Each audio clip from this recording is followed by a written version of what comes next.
Hey guys, welcome to our Disney Market mini-series here at the Short Term Show. Make sure you like and subscribe. We're doing a 10-episode deep dive on not only this market, but all of our markets. So definitely check those out.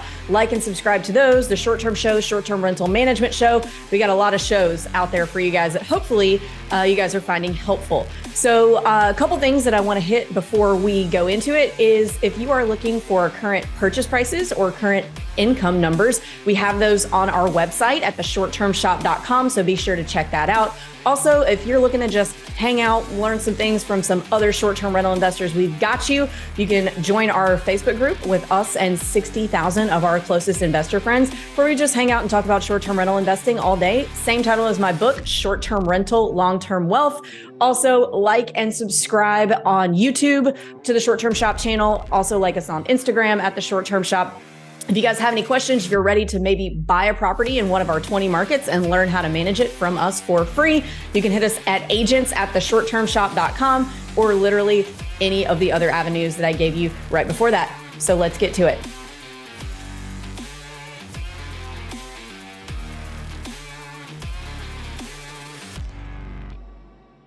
Welcome to the program, Short-Term Show in Orlando. Rolls right off your tongue. Today we're going to talk about how do we figure out what to buy and why, and different reasons to get into this, and does it even have to cash flow and cost seg and all that kind of stuff. To me, Disney is a bit of a kind of an outlier in that if you are new to having kids, you're going to go there a lot and it might cost you a whole lot of money. And so this would be a perfect market to just buy something for some tax advantages and maybe even not have to worry about making a ton of money. That being said, this is one of the most traveled markets in the world. So there are a lot of people coming in and out if you want to reach out and grab some of that cash. So that's cool too.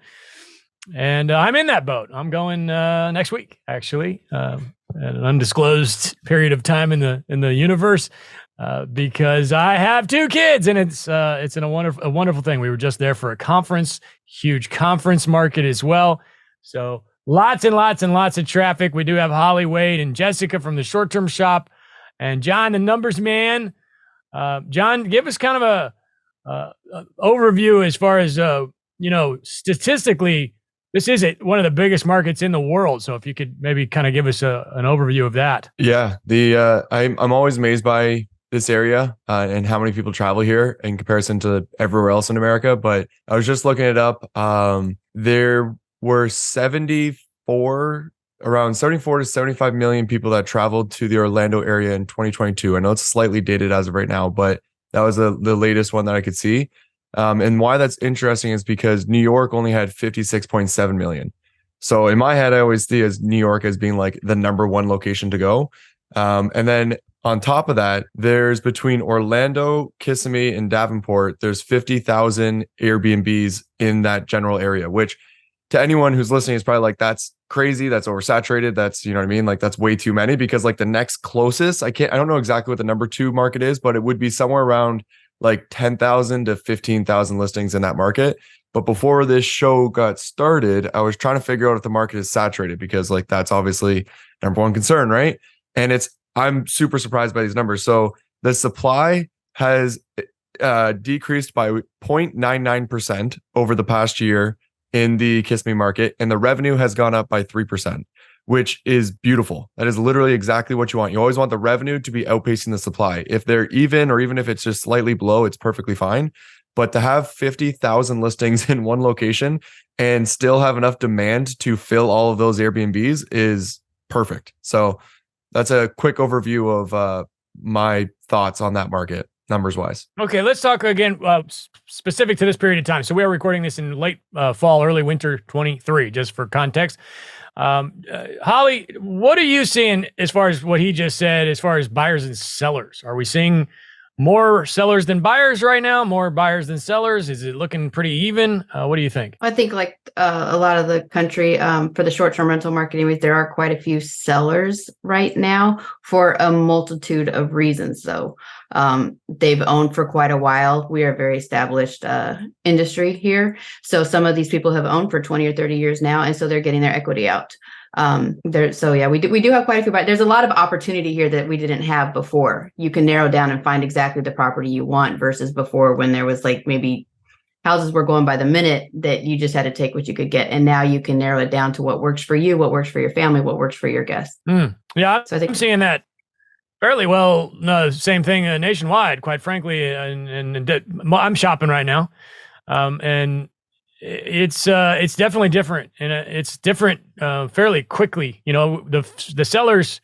Now we're getting into the current affairs here, but sellers seems to have gotten very comfortable over the past 3 years or so, and some of them are not realizing that the times have changed. So there's that going on, but at the same time, we are seeing price drops, and I'm also seeing it very common right now to get concessions on a purchase agreement, which we never saw anything like that for about 3 or 4 years. You know, so the times have changed for sure.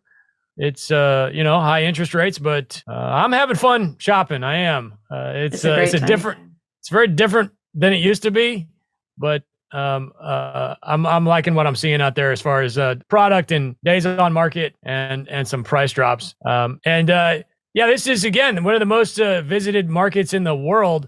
So to me, a lot of that has to do with like just reach out your hand and get it, right? So 75 million people in 22, was that, John? Yeah, 2022. 75 million people. There's a lot of product, as far as rentals are concerned. But it seems to me like, the type of person like me, I don't worry about that. I just, there's 75 million people coming here. Their traffic is hard and heavy and the airports are full. So I know that I can do better than other people, and I can just reach out and grab some of it. And again, to me, it's perfect because I can take my kids there, and it's a whole lot of money to go stay at Disney, like a lot of money. Even their dumpiest hotels, which they don't really have, they're all fairly nice. Man, you're talking multiple thousands of dollars in most cases just to make that happen. So if you can offset some of that with a rental property of your own and get some tax advantages as well, that's really, really cool. So I guess, John, run me through some more numbers, man. Like if I'm shopping right now, what am I looking for as far as, and again, everybody's different. The one guy might say, I just want cost seg and break even. The other guy might say, I need 47% cash on cash, which, come on. But what are some good things for me to look for? So I'm always trying to figure out what's like the best possible thing to purchase within a market. But, you mainly do that by being able to study your competition and seeing exactly what they're doing, right? The enemy method, which you guys have taglined so well. And it's what I've been using for a very long time at the same time.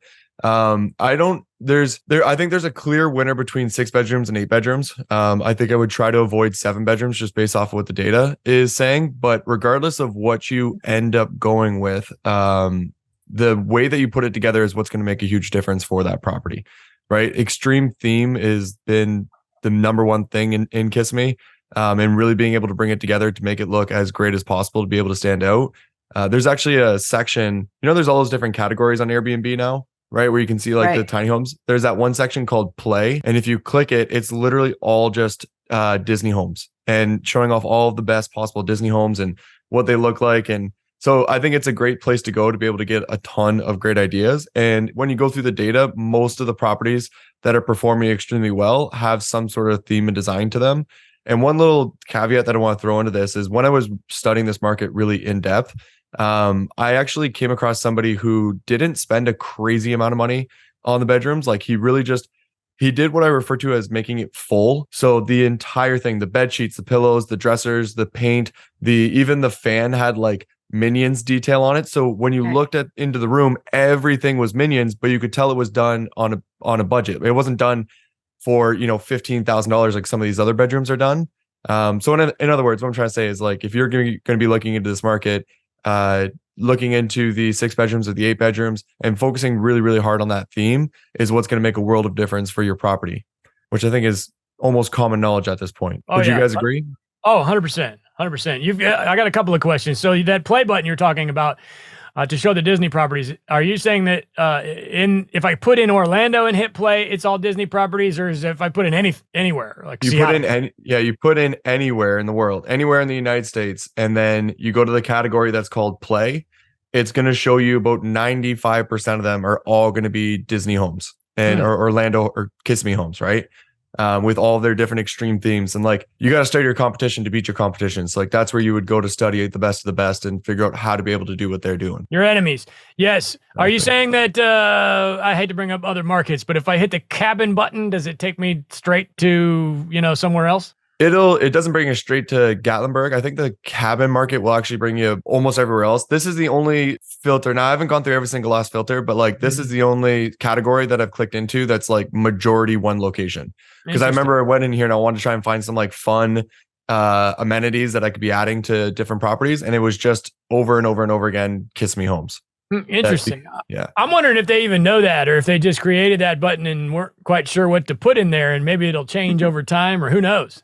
I think there's just no other market like Kissimmee. Like, I don't think anyone there's no other market where the vast majority of the best performing homes are these, extreme game rooms or extreme bedrooms or extreme backyards. Like, you know what I mean? It just doesn't really exist anywhere else because you don't really need to do it as hardcore anywhere else in the United States or the world for that matter. That's my take. Cool. Very cool. Let's talk about different metrics just in general, just in case you're just kind of stumbling on this for the first time and don't even really know what to look for as far as how to analyze, property's performance. Cash on cash return, very common. That's basically a metric of, it's a ratio of how much you put in versus how much you're getting back over a 12-month period. Very common and definitely something you want to put on a spreadsheet, in my opinion. And by the way, I'm going to ask anybody to jump in and follow up as soon as I'm done with this speech. So if anybody wants to prepare some notes, cash on cash is something that I look at. I personally think that is a little bit more for new folks. I know it's something I looked at very heavily when I was brand new. I wanted to know what was the bare minimum I could put in to get the maximum out. And that's just kind of how it goes when you're young and broke. Like I was, and then you work your ass off, and over the years, and cash maybe is not as important as cash flow, which is another term you hear all the time. Cash flow, at least, again, there's going to be a multiple definitions for all of these terms. The way I look at cash flow is how much is that thing going to put in my pocket every month, assuming that nothing catastrophic happens or a whole lot of things don't break. So like on a long-term rental, I'm totally cool with a house that makes $200 a month. It's pretty common. It always has been. A lot of times people crap on long terms and say, well, how am I going to quit my job if I'm only making $200 a month? Well, just do some math and be realistic. I started buying them in 2012, a little over 10 years ago now. And, even back then, I remember specifically hoping that I could get, 3 or 4, maybe $500 would be really freaking awesome. And it's still kind of the same way today. $100-$200 is really kind of, but anyway, cash flow. In other words, money that I did not have in my pocket every month is the way I look at that. Like grocery money. Like, do I get an extra $200 at the grocery store? $300, $400 as rents go up, hopefully, because I'll tell you right now, the damn groceries are definitely going up. So we would hope that those rents are going. It seems like you go to the grocery store, it's like $450. And I'm like, what in the world just happened? It's crazy.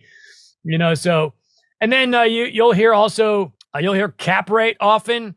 That is definitely, in my opinion, and again, I have multifamily. I've got quite a few larger residential units in the worlds of apartments. And that world, cap rate is very popular and probably the most common metric. My opinion is that it does not have really any place in single family homes because the single family home is appraised based on residential comps rather than rent income, which is where you get the cap rate from. Cap rate is based on how much it's making versus how much it costs to run, right? So that doesn't apply. And by the way, the whole point there is that the cap rate affects the purchase price or the value of the home, whether those two are the same thing or not, because sometimes they're not. And in single family home, cap rate or rents technically should not affect the value of the home. So that's not my favorite metric with single family. And then, of course, NOI, which is going to generally be more of a commercial terminology, once again, is net operating income, which is used to determine your cap rate. It's a nice number to figure out. But again, NOI would generally assume that you are raising the property value based on your NOI, similar to cap rate And that doesn't happen in single family homes. So again, cash for me personally, cash on cash is a great way to start, just for a noob, if you're just starting out, what's my cash on cash and what's my cash flow? I think still to this day, those are probably on a single family, even with a vacation home, my two favorite metrics and the ones that I spreadsheet most heavily. Anybody else have any thoughts on any of those things? No, I think you nailed it Right. for the most part. There's one other thing to kind of point out too is that the NOI doesn't include the debt servicing. So the net operating income does not include the debt servicing. And if people are promoting like the NOI and saying that, you still have room to be able to pay for a property manager, they aren't including the fact that you still have to pay the mortgage, right? And the debt servicing. So if once you include that, it sometimes can show up as a negative cash flow. And so, or negative cash on cash, right? So just something to keep in mind as well if you're looking at people, or if there are property management companies that are promoting based off of NOI. Yeah. Got to pay your mortgage out of that net operating is what he's saying there. Yep, 100%. If you have one, which some folks don't. And, again, there's a lot to be said for just property management. Are you going to put it with a property manager? Because you're probably not going to make money doing that for multiple reasons. Number one, they're probably... it's very difficult to find a really good professional property management company. And a lot of times you kind of have to relinquish the awesomeness if you're turning it over to somebody else. It's probably not going to be like laser focused, sucking every single penny it can out of this property if you've got it with a property manager that's got 700 units. Because they're busy. And it doesn't mean that they can't do a great job for the right candidate. But if you're sitting there like spreadsheeting the crap out of this house, trying to get every single dollar you can out of it, that's probably not going to work for you. So then you're forced to self-manage, which is a lot of fun. That's what all of us do. And it is, it's a gig, it's pretty much what I do day to day. Of course, I've got a few hundred units under management, but I do have property managers on my long terms. That's a whole nother long story. But, I know that there's certain things I can expect out of those managers and certain things that they're just not going to do that I would do if I was managing them. But, I can't manage them all. It depends on where you're at in your career. I still think to this day, it's very beneficial to hold the short terms in-house and it's going to get you your best return. And it can be a lot of fun too. It's kind of sexy. Put it on your Instagram and things like that. We're way in the weeds here. Does anybody want to direct me back to somewhere? Does anybody have any thoughts? Well, not everything here is, for the most part, yes, you do want cash on cash return. But like you said, this is a family thing. And not only people with young kids, but also I've run into quite a few grandparents who own homes and they've kept them for the long haul because they want to bring their grandkids here and have that experience with them too. So it's not a short-term rental market. It's a long-term, short-term play or something, and so it's there's everything else that builds into those numbers. I'm going to ask just direct. Thank you, Holly. Sorry. I'm going to ask just some direct questions. Again, the short-term shop does not represent any sort of numbers or, not saying X property can do Y number, et cetera. But I know Wade and Holly and Jessica, you guys are in the property owning business as well. So John, can you give me, I'm just going to throw something out there and see what you come back with. Let's say I got a $800,000 purchase price. How many bedrooms can I get for that, give or take, in winter 23, and any ballpark what that would gross? And it doesn't have to be that number. If you have another number you want to throw out, that's cool too. Wade, if you want to tell me what one of yours is grossing, that kind of thing. Yeah. So I'll give 3 brackets then. So starting off from high to low, I would say $800K purchase price, anywhere between $750 and $1 million. Really, you're looking at an 8-bedroom size property, unless you're in a super luxury resort, which we do have here. You're looking at pretty much an 8-bedroom. Now, any less than that, there's a lot more overlap, but from the 500 to 750 range, I'd say 550 to the 750 range, you're looking exclusively at around single family 4 to 7 bedroom properties, and those can perform in a wide variety of revenues. Actually, I'll say revenues after I get through my purchase prices here. But single family 550, 600 up into 750, 800, you're going to be the 6-bedroom size. could be a little higher, could be a little less. And then if you're under the 550 price range, really any as cheap as 300K here, because we do have some properties that are around 300K. So 300 to 550, it's all townhouses, and they're all 3-bedroom to 5-bedroom homes, which we actually own. So those I say are my bread and butter homes. They're easy to manage and they're easy to operate. Whereas our big homes are, they're more seasonal, a little bit harder to operate, but they can also see higher revenues. So for me, our revenues usually operate at around, I would say, 17 to 18% of the purchase price. Now, a lot of people try and use that 20% dollar, like, hey, if a home is worth 400K, I want it to be producing $80,000. Have you heard that before?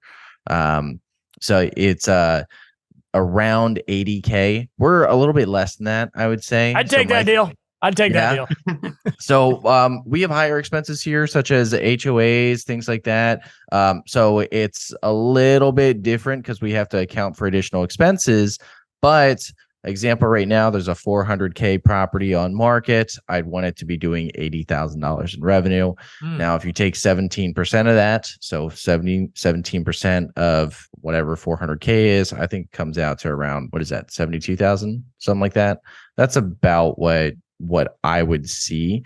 If it's well managed, it's got the themed interior, we're talking about a very, very well run property. Right. And all this is hypothetically. You got to decide what you can do, et cetera. But would you say that is the ratio continues on the higher dollar properties? Actually, yeah. So, I mean, 800K, if you're purchasing a home for 800K, it's not too uncommon to see a property doing $160,000. Now, again, that is high end. That is very high end. That's a home that's well themed. That's a home that's well run. You have your kid amenities inside the property, and you're just rocking. You really got everything down. You've got your reviews. You've been up and running for 6 months. That's a property that's been around for a while, and they know what they're doing. Yeah, they're probably going to the home once or twice a year to make sure that everything's up to snuff, and the best of the best, cream of the crop. Okay, now I'm gonna throw this out there just to make everybody's brain hurt. It sounds to me like you're saying about $100,000 a bedroom. Is that like kind of in the ballpark?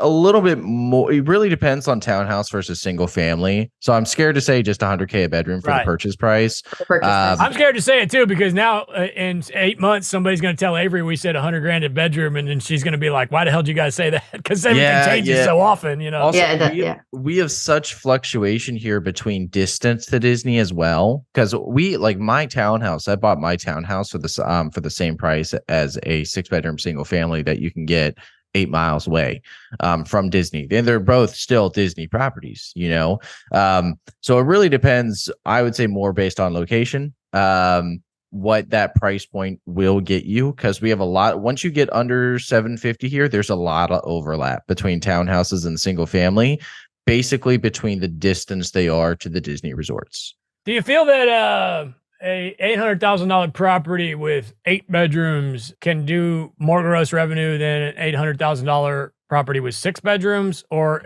again, does it mostly boil down to management?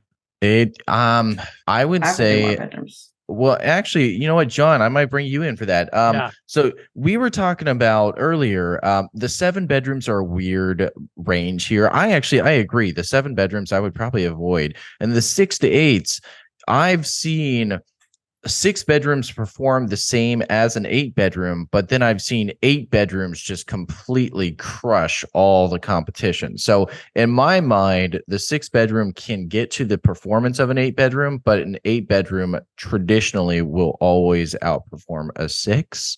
And that's, again, based off the interior and things like that, because the 8-bedroom has the ability to do more inside of it.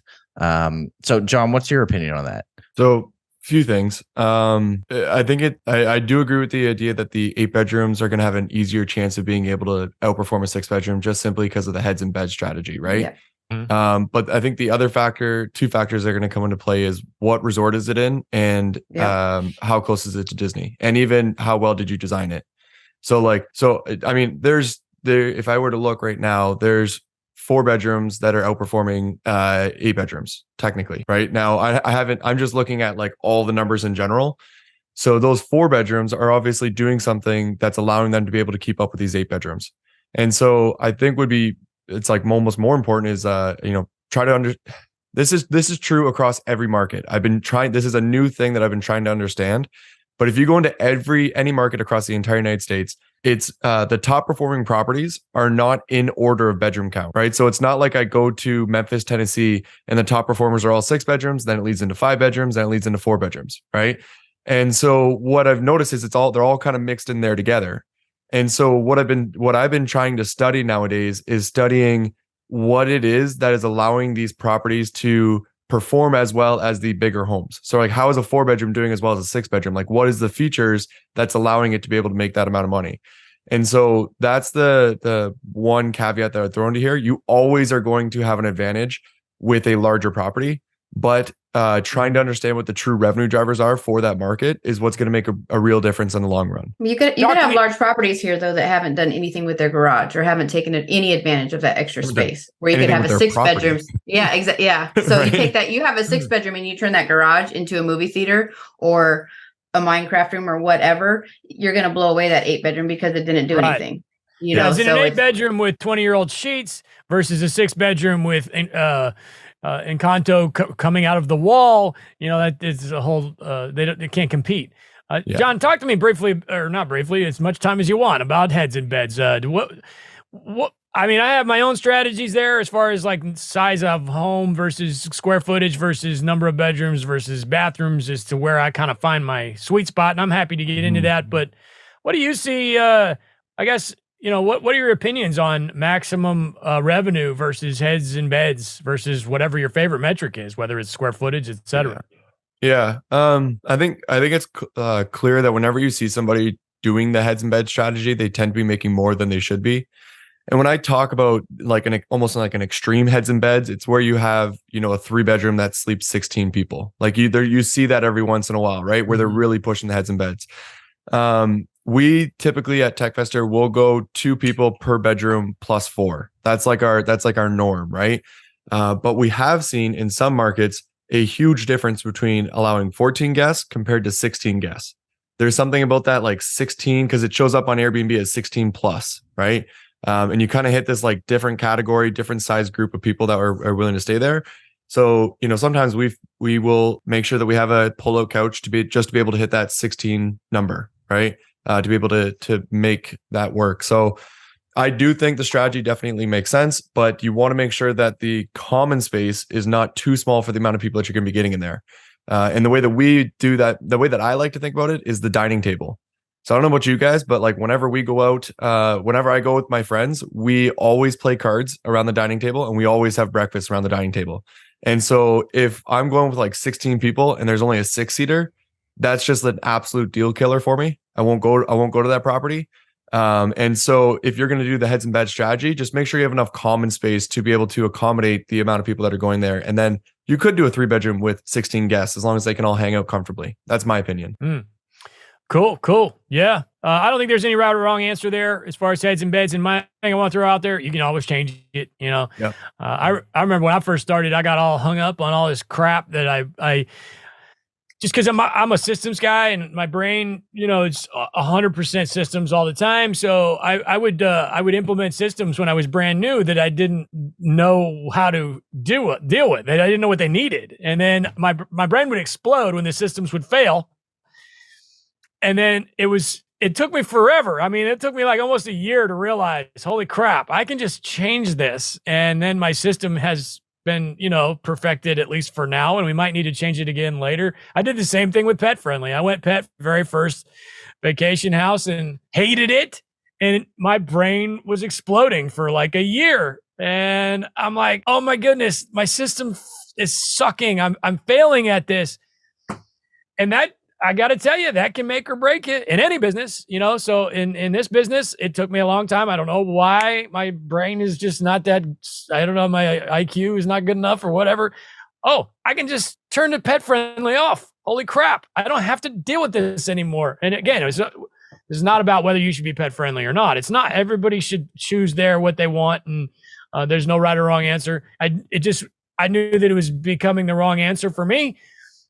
I didn't like dealing with it. And it took me forever to say, okay, just slide that little button over, no more pet friendly. And the same thing with heads and beds. If you feel like you've got too many people in there tearing it up, or complaining, if you're getting a lot of complaining, you might look at your number of people. That's a big one, And if you've gotten to the point where you're not getting as many bookings as you would like, that's one of many, many, many things to look at that you could increase your number of people, heads and beds. And then all that does is, the biggest thing that does is get more eyeballs on the searches, because people searching for 12 people are going to see anything that holds 12 people or more, right? And people searching for 12 people are not going to see anything that only holds 10 people. So if you bump it up to 12, you've already increased the number of eyeballs on your property. Yeah, maybe those people won't book, but it just made your property more popular because every time somebody clicks on your property, helps your algos, man, so that kind of thing. Way in the weeds here. Jessica, you've been quiet. I'm calling on you. What do you got for me? Okay. So, as far as heads and beds in our market, I feel like it's very hard to cram, a large amount of people into a small bedroom. Just our houses here are not built for, the large parties if we have a smaller bedroom count. Back to what John said about the dining room table and can you comfortably fit? That's one of the things that I've looked at as well. Not for the same reasons, but as far as I'm concerned, if you can't fit a table in the common area that fits that many people in the house, then you're probably trying to jam too many people into that small area. Yeah. I have a house, just to completely go the other direction, play devil's advocate here. I have a very large house in Florida that has a tiny dining room. Yeah. And there's nowhere Outside. else to put there's nowhere else to put the dining table at this house. So I just have a little eight people. And I did put a bench on one side to hopefully they could cram in little things I didn't have. In other words, I didn't have a choice at this dinner table. I would prefer to do it like John and Jessica are talking about and seat everybody at the table. So what I did was I just tried to maximize that little room. That room can't be much bigger than maybe 12 by 12 or 15 by 15 tops. And so I also made sure that I had benches. It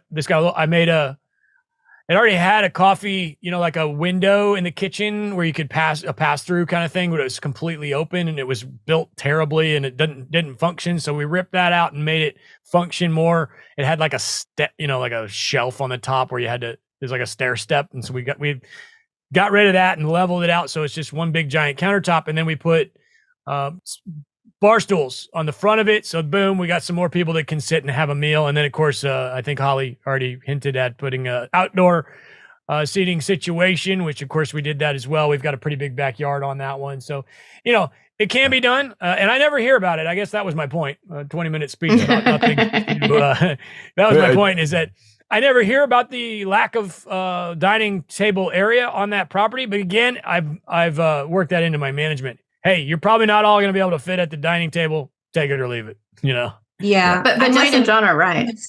Yeah, I might have misspoke a little bit because I definitely include like any eat-in kitchen area into that. I guess the way I look at it is, can everyone sit down and eat at the same time? That's same. I was just going to say the same thing. We do the same thing. John, you think it's okay if they're separated? Yep. If they're as long as everyone can eat at the same time. Okay, Yeah. cool. Yeah. Here, our patio doors usually open up to the outdoors also. So you're right inside the dining area and people are eating outside. Like, you're still visibly seeing each other. And so many people, if you came down from Minnesota today, you'd want to be sitting outside eating your dinner, not inside. We got nice weather.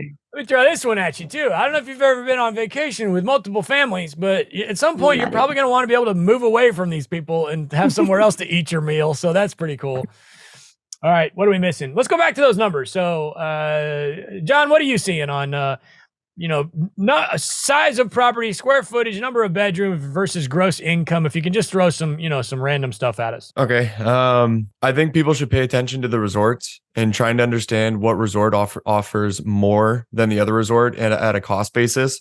So I'm always trying to look for the most efficient thing with whatever market that I'm going to be going into. And I feel that, some resorts offer a ton, but the home values have jacked up in those locations, whereas another resort will still offer a lot, but the home values haven't gone up nearly as much, and so the revenue stays fairly similar compared to the two. And then the next thing I would probably be looking for, I don't have the answer to this, so I'm trying to say, give some people some work to do here. But trying to understand the difference between a property that's outside of a resort compared to a property that's inside a resort. Because, I mean, you guys tell me, I'm assuming there's quite a bit of a difference between those two. Huge. And I'm assuming that like a property that's in a resort that maybe it doesn't even have that great of a water park is still going to be significantly more expensive than the property that's outside of the resort, right? So that would be one thing. And then I would also like Wade, what you said with the home that you have. I've heard that from multiple people where they get the smaller townhome that's close to Disney, like very close to Disney. And then that's actually a really good cash flowing property for them. In comparison to going for this like massive 8-bedroom that costs you a ton to get started. It's two different plays. But I think that there's definitely room to play in both those. So just to kind of summarize some different things that I would recommend people to do is trying to understand the differences between the resorts and which ones are driving more revenue, the home prices outside of a resort compared to inside of a resort, and then the distance to the actual Disney and the different bedroom sizes. So I guess everything, but you kind of play around with those numbers, and I think that you can find something that's fairly efficient. And again, 7 bedrooms for whatever reason are just not doing nearly as well as 6 bedrooms, and 8 bedrooms are significantly outperforming, and even 9 bedrooms aren't that great. So like an 8-bedroom would be a better property to get than a 9-bedroom from what I'm seeing as well. So it blows my mind to even hear you guys talking about 9 bedrooms. That's a massive house. We go up to 22 bedrooms. It's pretty common, right? Like they're big houses. Yeah. Well, you get you'll see buses drive right down the street and to pick people unload. up. Yeah. Well, you got baseball players, cheerleading squads. They want to stay in these places. Yep. And how many square feet is it? 9-bedroom house? 4,000 to 8,000. Big ass house. It's a big ass house. Yeah, it's 4,000 not like a 2,000 square foot 9-bedroom house. Yeah, our standard 8-bed is around 4,000, 4,300 square feet. Oh man, yeah. So it's not like a hostel where they're trying to shove a bunch of people in. No, yeah, they're pretty spread out. A lot of them have shared baths, but we have some properties that are. I think our biggest home that we've ever sold here is 16,000 square feet for $17.5 million. But we have some homes in Reunion that average north of 6,000 square feet, and they're in the 8-bedroom range. And they have like a movie theater, arcade. One of our highest performing homes actually in our market turned a arcade into a laser tag room, and it's like a 30 by 30. It's this giant warehouse size of a space on property, and it's a laser tag room. That home makes well into the 6 figures. I think. And bowling, couple bowling lanes. Yeah, I think it's a $250,000 on that, or excuse me, no, $500,000 on revenue on that one. I need to double check, but they do really well. I hope it's more than a quarter. Yeah. I think it's closer to 500 or 600. I need to double check. I want to do some bowl. I want to bowl. That sounds awesome. So we actually, in some scenarios, we'll have flippers. Actually, there's someone with a YouTube channel that has one, but they flip these homes. They'll come in, they'll buy a 4-bedroom, add on a whole bunch of stuff to it and flip it for another 80 to 100K. They're fun. There's some fun stuff people do here with some of the theme homes. So they add into, not necessarily on, because of our community. Yeah, but add into. Yep. Yeah. And age of the homes too can determine a little bit more of a buying factor versus if you have an older home that hasn't been updated, because like we were talking about the townhomes that are closer to the parks, but that's it's a much older community, so you've got to put some love into that to get the numbers back that you want. Let me reiterate the enemy method just in case nobody knows if you don't know what that is, if you're brand new. Basically what that is just studying your competition. No different than Walmart putting toothbrushes on the shelf. They need to compare the toothbrushes to know where to price the toothbrush. I am campaigning Walmart to start using the term enemy method. I do want to go global with that term. And we called it enemy method because to me, when I was early in my career, I was targeting these people as if they were my enemies. Okay, you're really freaking good at this. You are now my enemy. I'm going to take you down, right? And so check out enemymethod.com. It's Avery's an old school YouTube video since before we even had a YouTube that Avery did a long time ago. And it's very simple, very easy to do, especially if you're familiar with long-term rental. You've probably done it 100 times. Maybe didn't even know that somebody coined the phrase. So again, you can do it on long-term. You just go on Zillow, find houses in your neighborhood, what they're renting for. And then I do the same thing, exact same with long-terms. The cool thing about short-term though, is you can find out way more stuff about your enemies. But on long-term, okay, this house has granite. My house has Formica. This house has LVP. My house has a sheet rolled vinyl. It's either I start doing some upgrades or I lower my price, and this is my competition. Very similar on short terms, except for the fact that you can find out all kinds of other stuff like their cleaning fee and what kind of taxes or fees, additional fees they're charging, things like that. And of course, on short term, you've got 365 prices a year as opposed to long term, where it's one price for 1 year. And then there's all sorts of data, websites, etc. You can always call John. But John, I want to have you give me a speech there. Let's say I'm brand new, don't know anything about anything.